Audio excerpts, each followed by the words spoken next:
Hi, my name is Emma Brooke Gilding and I'm a therapeutic life coach for those who don't know me.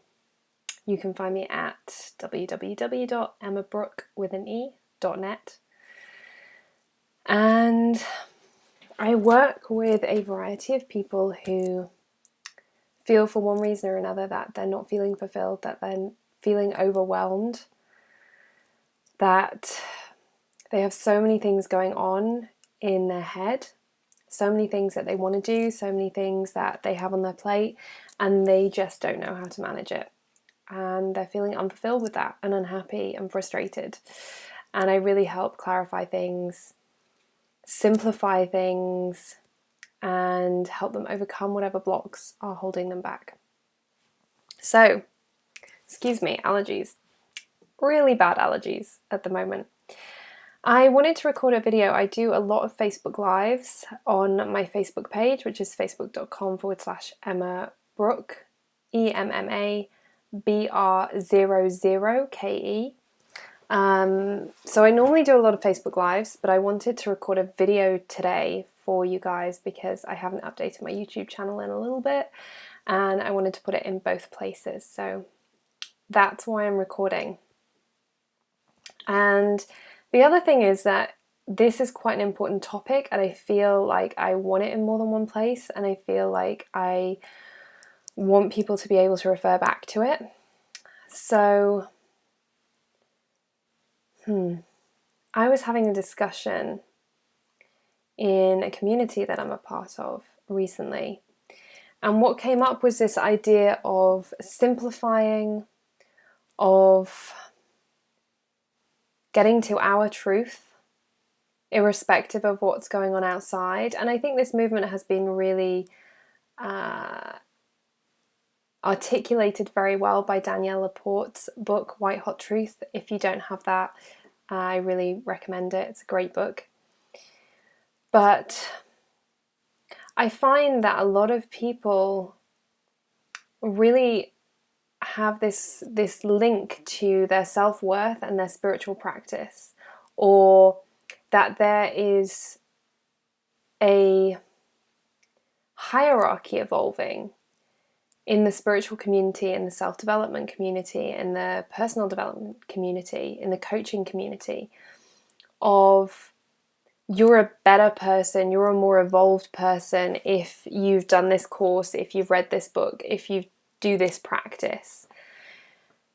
And, this practice is the elite, the premier spiritual practice that you should do if you want to get enlightened really quickly. And if you're not doing XYZ, or if you're not committed enough, or if you don't have enough willpower to do a certain practice or commit to a certain practice, then you're not going to somehow find your truth, that you're not going to be spiritually happy or happy in general. And I really just want to call bullshit on that because it's not true at the end of the day. And in this community that I'm a part of, and with a lot of my friends, we're seeing more and more that we don't have to be misled in that way, that we don't have to spend thousands of dollars or pounds on a coach or a program to feel self-love and to make a difference in the world. And yes, some of those programs are amazing, and I've taken a lot of them myself, and I've got a lot of value from them, but it's not the only way. And it certainly isn't the way to get you higher on some weird spiritual hierarchy. You can be taken seriously, and you can take yourself seriously by trusting yourself, by becoming more and more authentically you, and bringing more and more of you to the table. And I'm finding myself going through a huge shift this year in particular from this perspective, from really stopping with a lot of the courses and instead looking internally and trusting my own internal guidance. And that's not something that is new to me. I've been doing it for many years. But there's a big shift, I think, in consciousness generally, the collective consciousness, around this integral truth, this inner truth, and this bringing all of you, every single bit of you, the light, the dark, the shadow, the, quote unquote good stuff, to the table, to every single person that you meet, to not censoring yourself in any way, to not making yourself small in any way with anybody, and to really getting in touch with your truth and your love and your inner being. And that's not to say that if you do your Kundalini sadhana at 4 a.m. every morning for 2 hours and you love it, that you're a bad person. Okay? And I really want to stress that that's not what I'm getting at. I think it's the intention with which you do your practice, whatever your practice might be. And whether your practice, changes from one day to the next because you haven't found something that you really like, or you found something that you really like, but 3 months later, things changed and you didn't feel inspired to do that anymore. I recently redid some of the wording on my website, and on it I put that in the About Me bit. I've been a yogi, dedicated yogi for, what is it now, 13, 14 years? But I go months sometimes without getting on my mat. And I think for a long time I was ashamed to say that. I was like, oh God, if I want to call myself a yogi, then I have to get on my mat every day. I have to do something every day. No, you don't. It's your practice. If it doesn't feel good to you, why are you doing it? Seriously, why are you doing it? And I think this is something that I've been letting go of and learning to let go of all the stuff which doesn't feel good, and the pride or ego element around that, of letting it go. What happens if I let this go? What happens if I don't get on my yoga mat today? What happens if I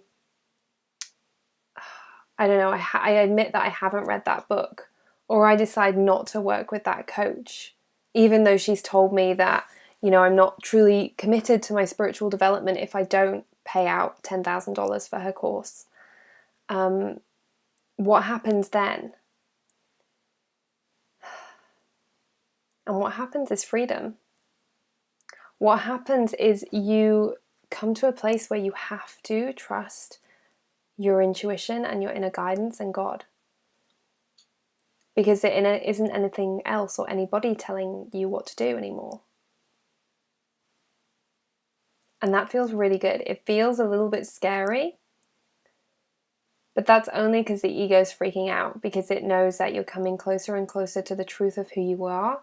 And that means that you are requiring the ego's input less and less and less. And you are becoming less and less and less separate and more connected to your source and to every other living being on the planet and the planet itself. And you're learning to get your power and your energy and your inspiration and your happiness and your peacefulness from within yourself, from that source of all creation or God or whatever you want to call it, and less from the separateness of the ego or from the body. So I just want to say, you don't have to do anything. Your spiritual practice does not equal your self-worth. What you do or don't do, how much of it you do or don't do, that is entirely up to you and how you feel on that day, in that moment. And if it doesn't feel good, you don't have to do it. Okay? Even if you're in the middle of a 40-day sadhana practice, if you want to quit, quit. It's not a big deal. It means it wasn't in alignment for you. And anybody who tries to tell you something different is on their own journey, but they're probably just reflecting back to you the ego fears that you have inside of you, that you feel bad about quitting. The moment you embrace and own what feels good to you and what doesn't, you will have that reflected back. You will have that empowering message reflected back to you.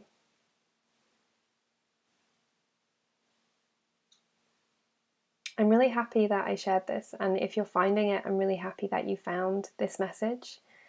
I really hope it speaks to you. If it did speak to you, I would love to connect with you and get to know you better. Please do pop along to my Facebook page and say hi.